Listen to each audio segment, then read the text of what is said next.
How's it going, everybody? Welcome back to another episode of Infinite Sports. I'm your host, Kenneth Gruenfelder, and joining me for the first time since we were talking about it before we started recording, we think it was sometime leading up to the NFL season last year was the last time we did a show together, but I really wanted to do one together because, again, it's been quite some time.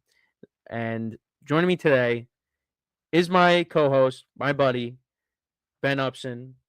Ben, how are we doing today? Kenny, it's great to be back in the chair with you, my friend. It's been a long time. It's we used to do this every week during college. Now it's more like, do we do this twice a year? That's kind of what it's I turned know. into right now. I mean, like, We gotta we like, at gotta bring some it back point. into the fold. Yes. I mean, it's always like, at some point, we will do an episode again.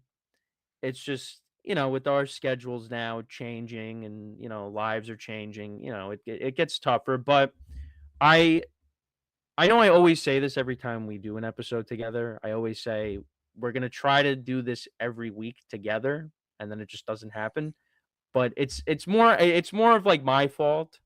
I'll put the blame on myself.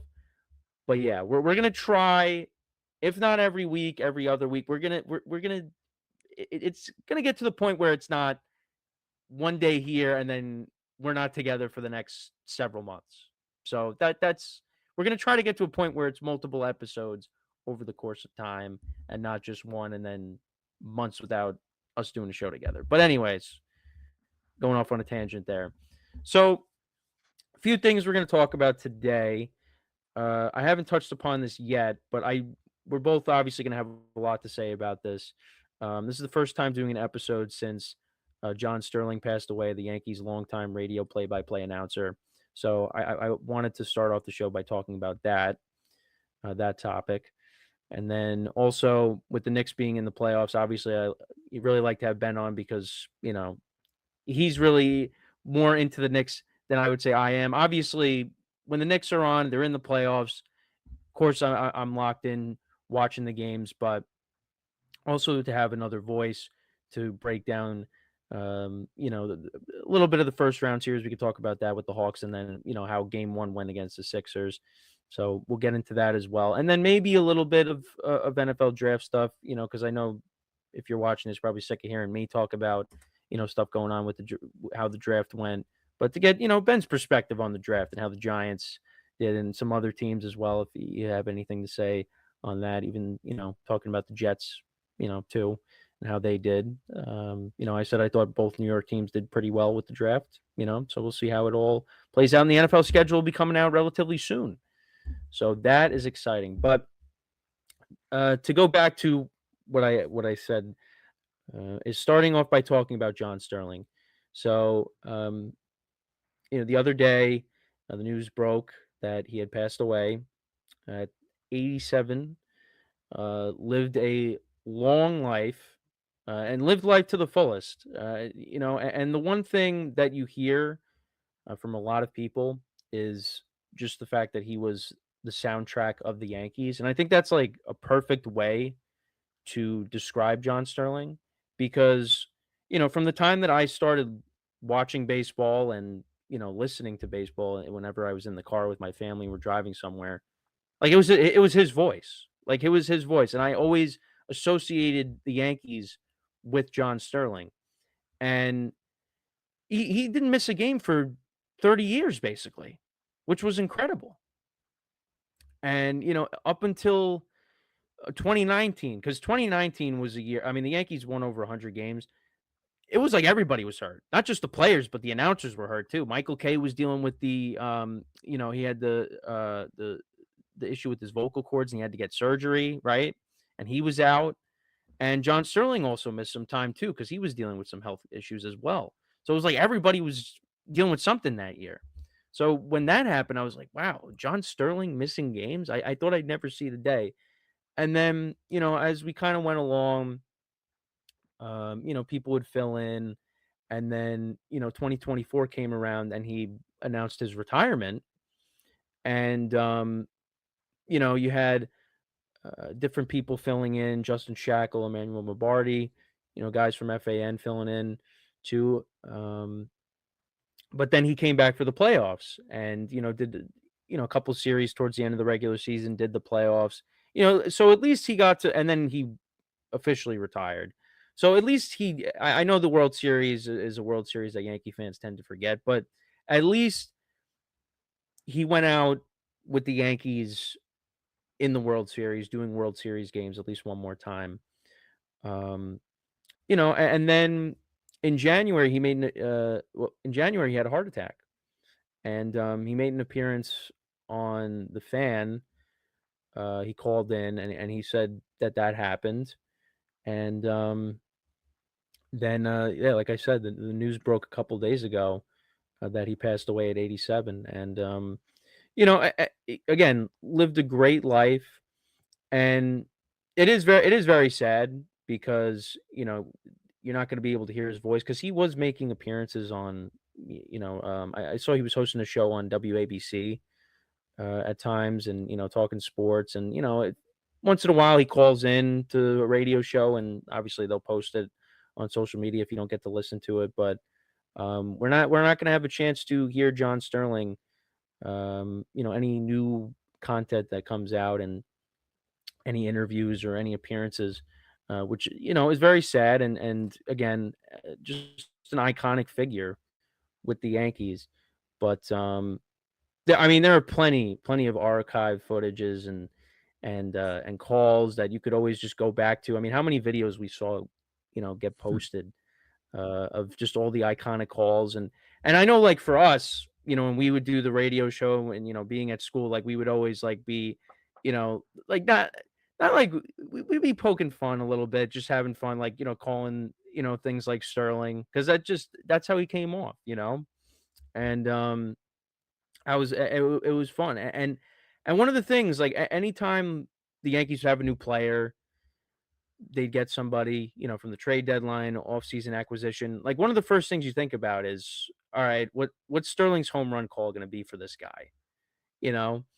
And and then you would hear it and you're like, wow, I mean, some of them like would fall flat, but others you're like, yeah, I mean, that was great. And then others you're just like, where did that come from? Like Giancarlo Stanton's home run call, you're like how does he come up with this stuff?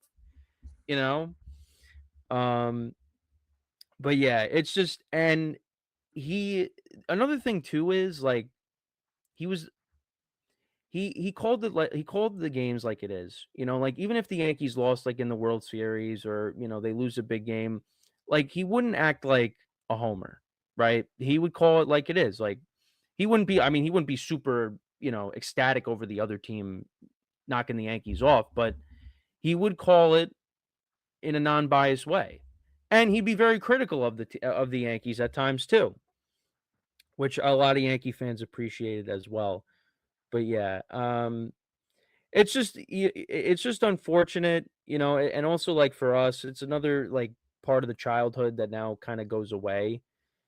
But our hearts go out to his family, because Susan Waldman was talking about it that like his kids were taking care of him through this time, and they were there by him every step of the way when he was trying to when he was recovering from the heart attack, and it just unfortunately he passed on, but all good things. He was a great person from what we've heard. Was never really nasty to anybody, and he is going to be missed. But the Yankees have like a special patch that they're going to be wearing on the jersey for the rest of the year, and they got the JS on the back of their hats. So he is never going to be forgotten.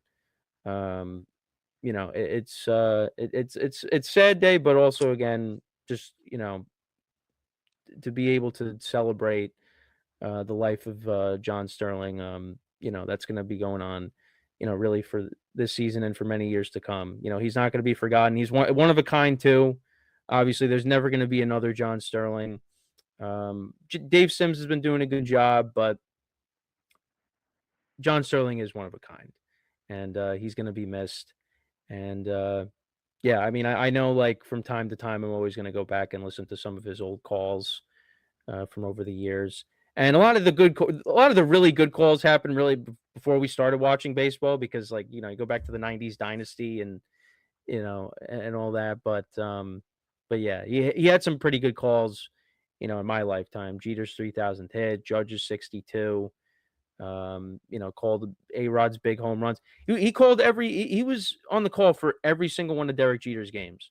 Like, they're always going to be connected. And actually, Jeter's Yankeeography was on the other day. So I was watching that a little bit. And yeah, I mean, he did all the Yankeeographies also. I mean, he did a lot. And yeah, he really did put his stamp on the Yankees franchise, and he's always going to be embedded in the history of the Yankees and all the big moments, with the '90s dynasty and onward. But yeah, John Sterling, you'll be missed. And again, heart goes out to his family and his loved ones during this time. He he was a special announcer, John Sterling, and like with his passing, that almost kind of signifies one of the last, I think, greats of baseball radio. Because if you just think about some of the all-time greats like Vin Scully, Bob Uecker, Jack Buck, Harry Callis, like all of these iconic radio voices, Red Barber, Mel Allen, um, John Sterling's right on that list. And baseball on the radio is like one of the last, well, it's really becoming more of a lost art now because with streaming and everything, you can watch games from anytime, anywhere, any place. And but to me, like whenever you were outside on a summer night or like at a family party or something anywhere in the car, like you said, like baseball on the radio was a perfectly accessible way to stay connected to a game that you were interested in. And, John Sterling was the soundtrack of Yankee baseball for 36 years. I'm pretty sure the final number was. And Yeah, I the think that's fact right. the fact that he didn't miss a single game for practically 30 years before stepping out for a few days to go attend his, I think, granddaughter's graduation or something like that.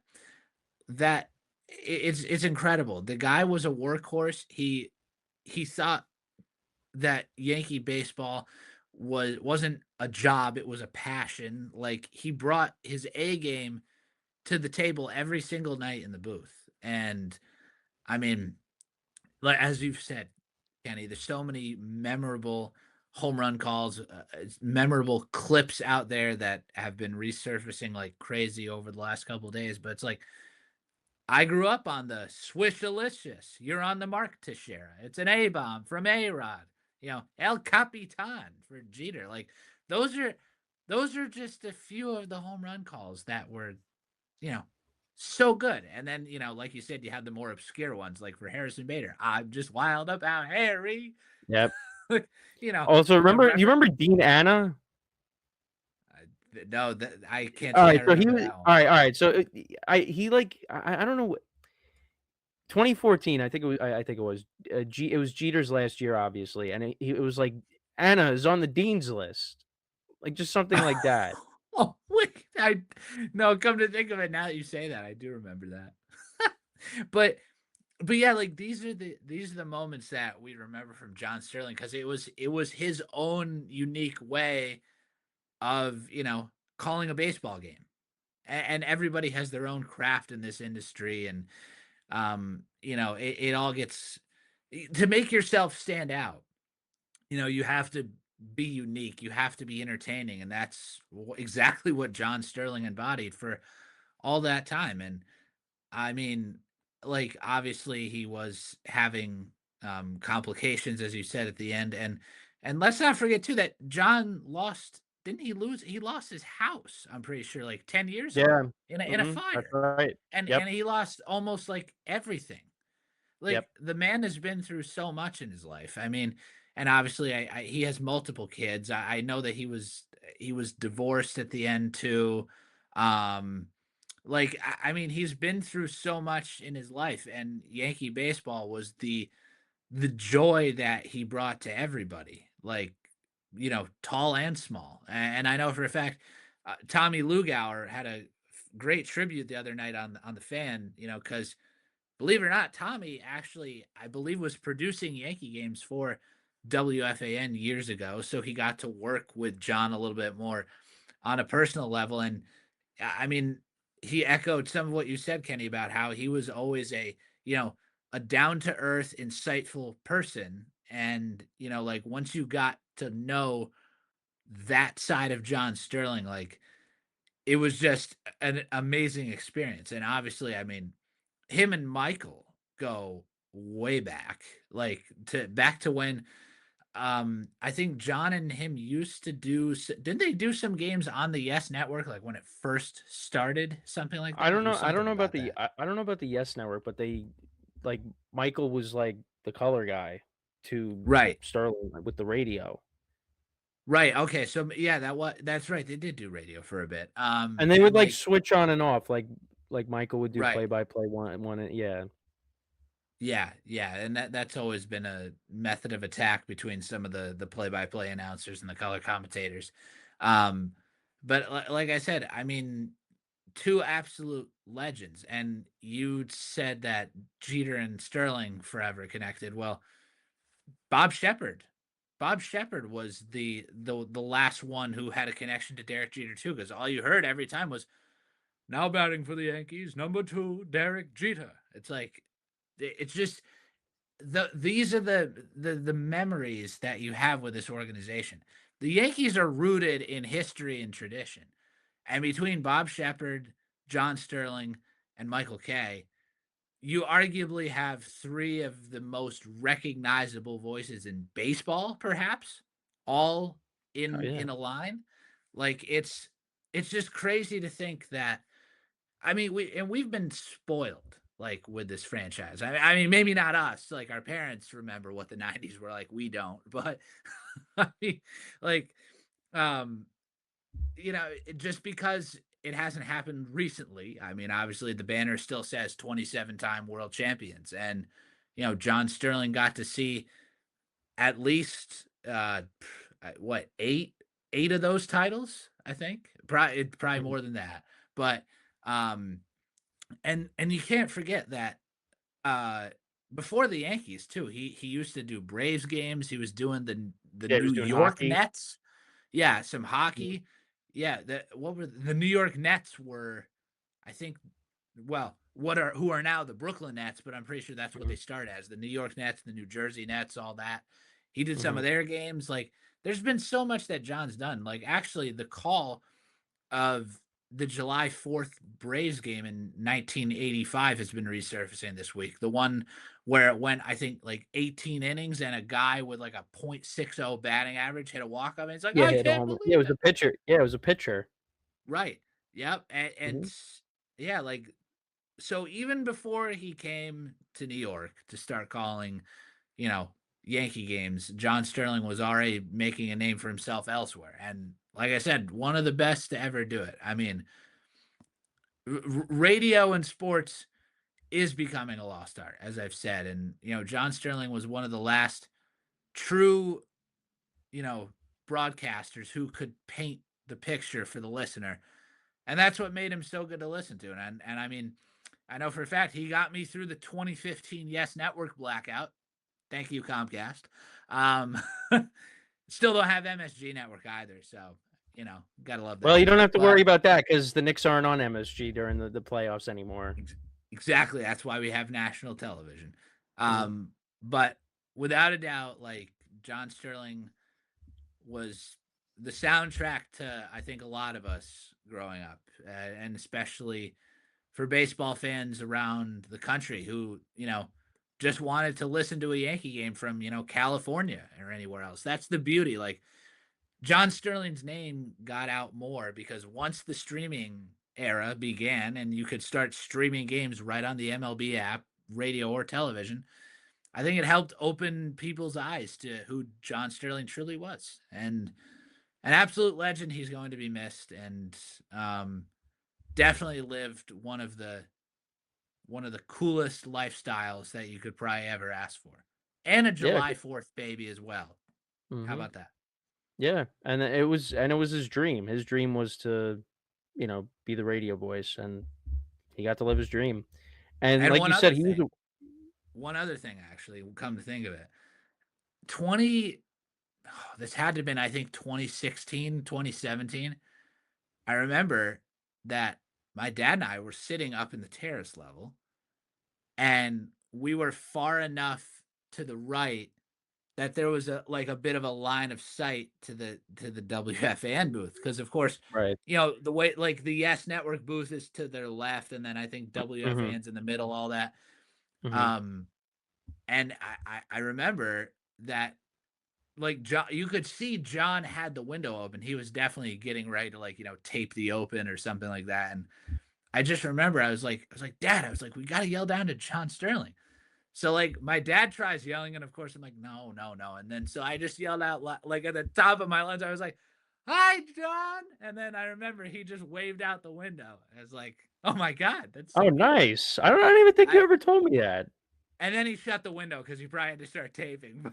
But anyway, yeah, that's the one John Sterling memory I do actually have because I mean, just because he was 3,000 feet away from me, I just figured we had the opportunity, so you might as Yeah, well have done it because you might as well try, and you got yeah, his attention.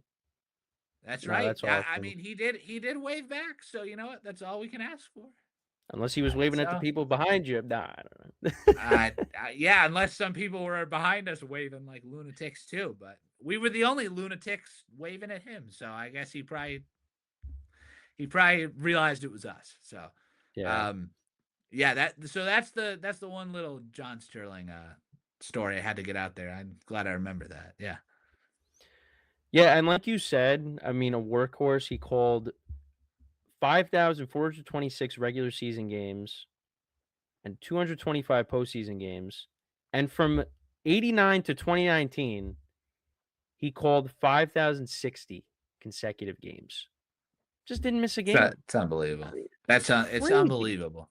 Yep. I mean, and like I said, at least for a good while down the road here, we're still gonna have those players that were some of his last home run calls, like Aaron Judge and Juan Soto, and I mean Giancarlo Stanton's still gonna be around. Obviously, like there's a bunch of guys that we're still gonna be able to think of John Sterling even when he's not with us now. Like it's just his legacy is forever. Like Yeah. I I don't I should probably know this, but does he have a plaque in Monument Park yet? Like Bob Shepard? I I I don't I thi was I thinking don't think about so. that the other day because I was I like, think I actually was thinking the same thing. I'm like, because it's I it's got to yeah. happen regardless. Like John Sterling belongs Oh, in Monument yeah. Park, Yeah. so like, and so will Michael Kay eventually, and like Mhm. everyone who comes after that, who knows? Yeah, Mhm. maybe like I said, Well, soon they're gonna enough run the out of Yankees. room. Well, you're right. We're gonna run out. The franchise is gonna run out of numbers. They're gonna run out of room in Monument Park. It's gonna be. They're gonna have to It's not gonna extend be. Monument Park into, like, the bullpens. Make the Yeah, they're gonna bullpens have to knock. smaller. They're gonna have to knock out the bleachers and the bullpens to create Yeah. more space. Yeah. But um, but regardless, like I said, it should happen this year too. Like Yankees, let's get this ceremony together. Let's get everybody in the house. Let's get a Yeah, plaque for John out there. Yep. I think so, I think so, and I think they did a great job on I feel like the with when stuff like this happens, I think they do a great job in, like, short notice to, like, do, like, a little kinda, ceremony of some sort, um, and put together a nice tribute video. They do a good job with that. So, but yeah, they will. That's definitely coming at some point. We know it is. There'll be another celebration, and yeah, I mean he's definitely gonna get something. 100%. Yeah. No, an absolute icon, and I mean the uh the story too from Michael the other day that he was sharing about how John was trying to, Yeah, get better because he wanted to walk his daughter down the aisle this summer at her wedding. I mean, yeah. I that's it's tough. Like that is tough. I mean, so clearly John was still in it even when he wasn't doing well. Like, and that's amazing because I've seen it before personally, like, with my own grandparents. I'm sure you've seen it with some of your relatives too, Kenny. It's just it's so tough to watch the end. And I mean, luckily, I hope John was surrounded by his family. I'm sure he was, and I mean, he obviously had all of the Yankee universe around him, and everybody, like the amount of outpouring and the tributes I've seen, like even from other baseball fans, even some of our most hated rivals, Red Sox fans, I've even seen, um, you know, paying their respects, and Phillies fans, like Boston, Philly, LA, like all these big market teams that we despise, like that's the best part about sports. The unity is what makes it Yeah. so special.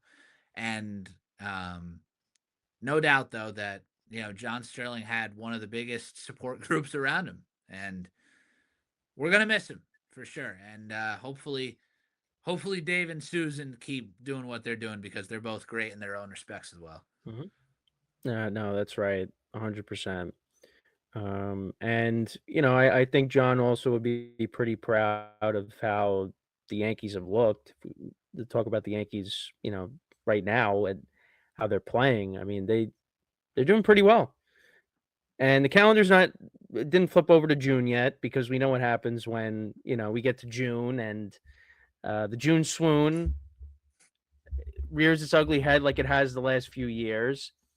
But I don't think it's gonna happen this year.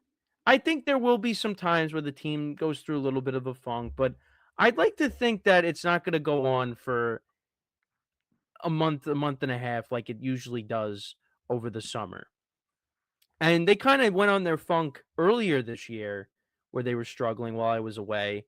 So maybe that was the June swoon, was that beginning portion of the year where they're kinda struggling, the offense was struggling to get it going. Now, I mean, it just seems like everything is working at the same time.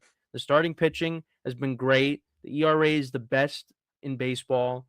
Um, the bullpen is kinda the Achilles heel right now. I think they're definitely gonna Yeah. have to make some improvements there, but every team needs a reliever at the trade deadline. So I'm not really worried about that, and also when they get Colin Rodon back, some guys are gonna be sliding into the bullpen. So, the bullpen I think will be fine, and the Yankees always seem to field a good bullpen, although last year was, again, a weakness, but I think they'll figure it out, and the offense has been great, and guys that have been struggling in the early portion of the year, they're starting to figure things out, like Ryan McMahon, especially, who was batting under 100 to begin the year. Now he's starting to hit the ball a little bit. Does very well at third base. I mean, some of the plays that he's made over the last few weeks, incredible. Um, and the shortstop situation, which I talked a little bit about the other day, Jose Caballero's been playing really well, both offensively and defensively. Does get picked off, and caught stealing, quite a bit. But you know what? He's an aggressive base runner, and he's a pesky player, and you like to have that on your team. Jazz has started to get it going a little bit with the bat. Cody Bellinger's been on a tear recently. A couple of inches short of having, three more home runs to his home run total. Judge obviously is off to a good start. The batting average is starting to come up, but the power numbers are there, the RBIs are there, and we could be seeing a home run race between two teammates, him and Ben Rice. And the last time the Yankees had a number 22 batting in front of Aaron Judge, well, won an MVP, hit 58 homers, they went to the World Series. So again, don't want to get too far ahead, but just saying, just saying, Ben Rice has been awesome.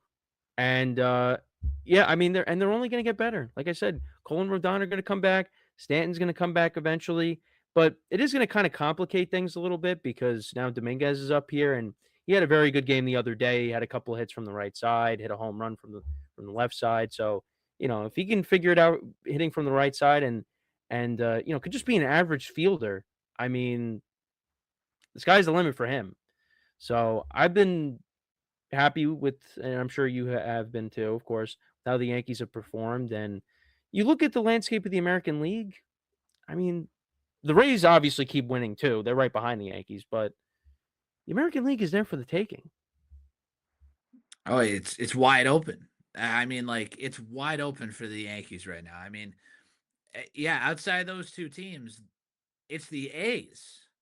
The A's right now, who are third in the American League at 18 and 17, and they're 6.5 games back.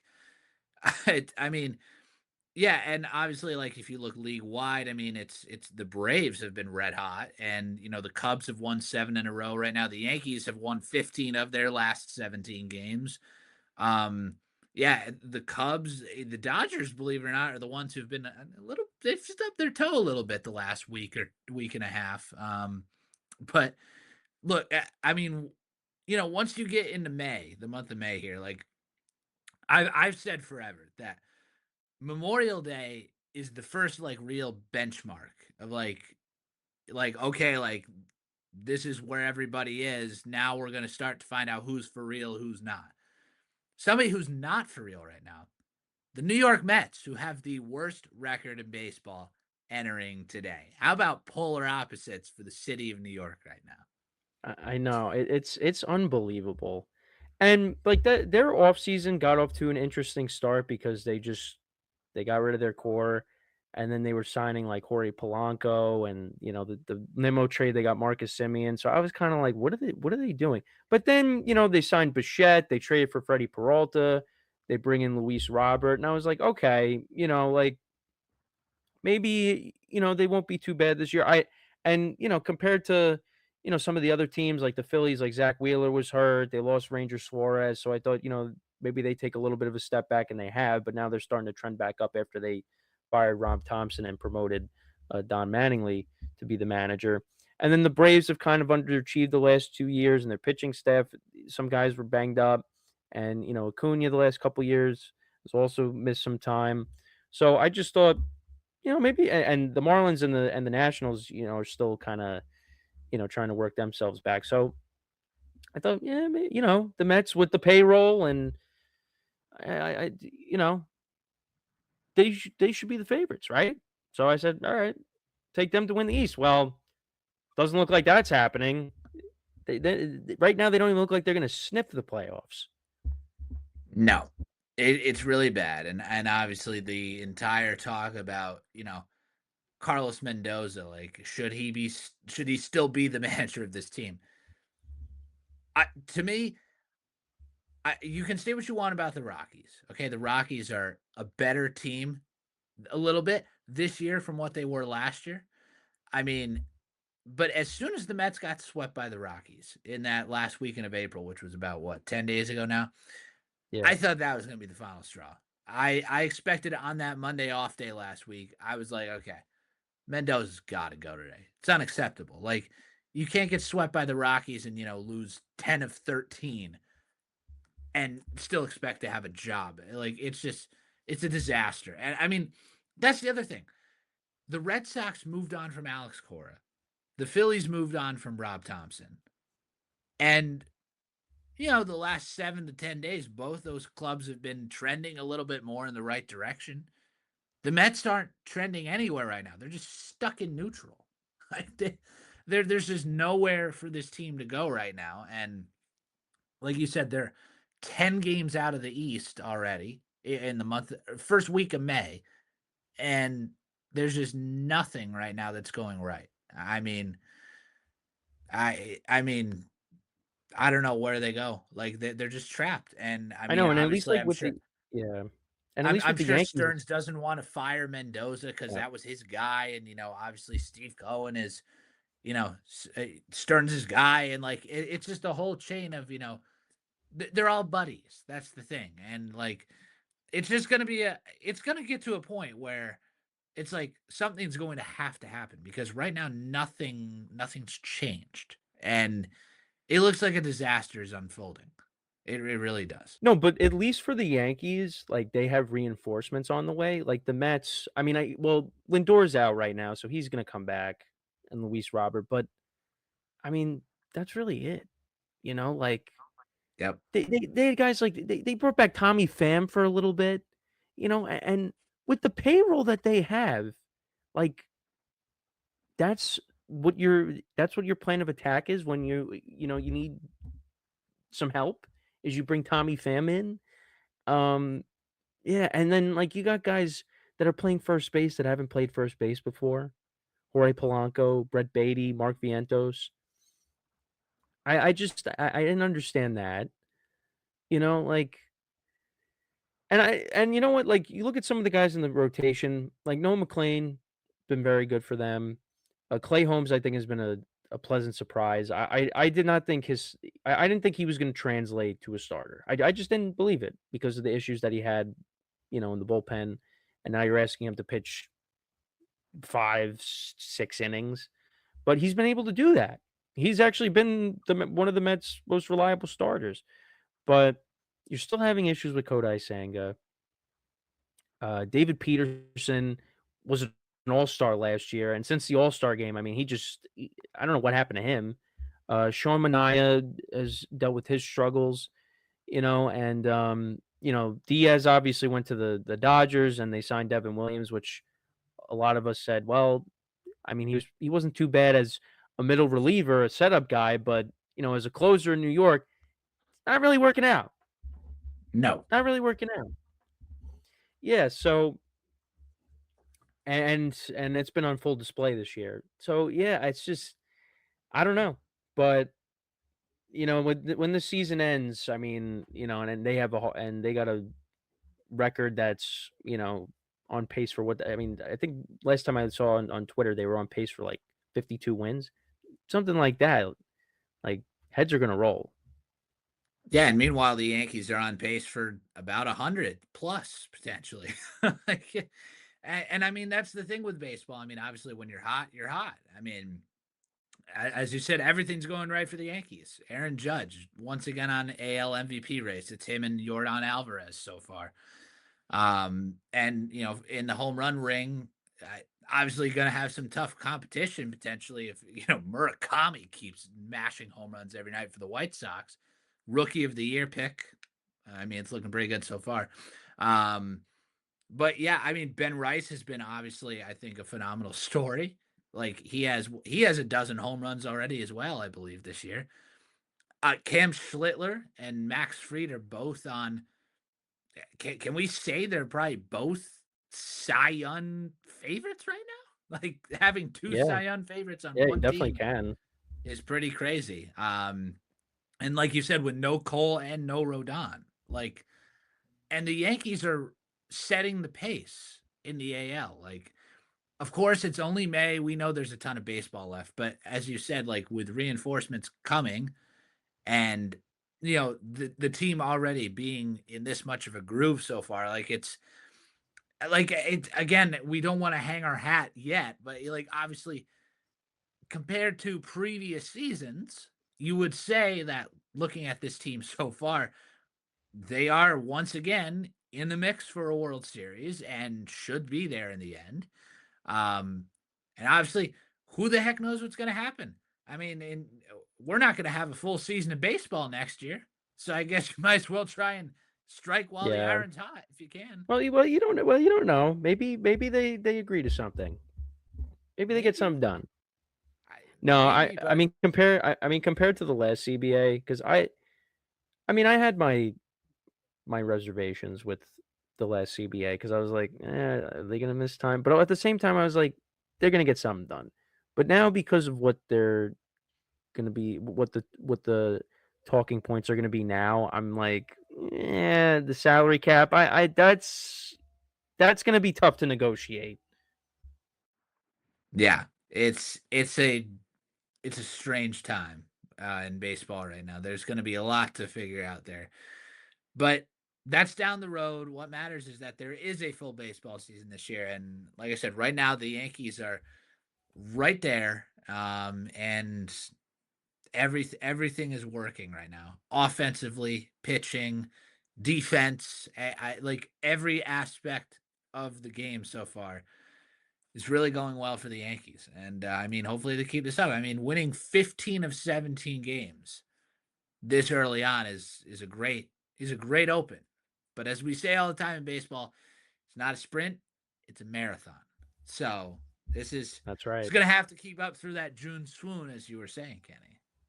Yeah, we still got a little bit before we get to June, but once we get to June, I'm gonna be I'm gonna be watching with both eyes wide open because you get afraid when the calendar flips because that's just what the track record's been the last few years, like I said.